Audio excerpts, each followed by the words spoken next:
Assalamualaikum warahmatullahi wabarakatuh.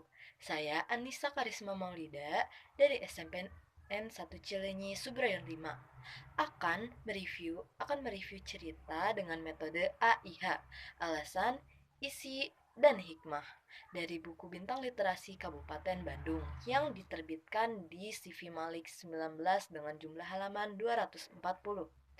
Untuk cerita yang akan saya review ini memiliki judul Ame dengan jumlah halaman 5. Yang pertama adalah alasan.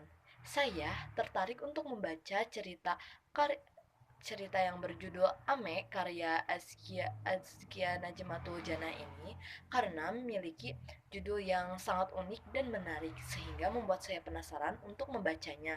Yang kedua adalah isi. Cerpen ini menceritakan tentang Azkia yang berkali-kali mengingkari janji pada sahabatnya Nana untuk pergi ke kafe. Azkia yang menyesal pun berusaha untuk memperbaiki kesalahannya pada Nana.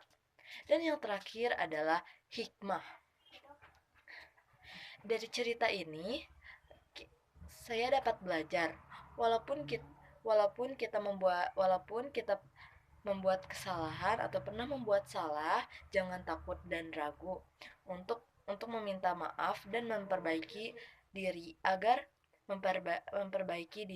tidak mengulangi kesalahan yang sama. Dan begitulah dari saya Anissa Karisma Maulida, pamit undur diri. Wassalamualaikum warahmatullahi wabarakatuh.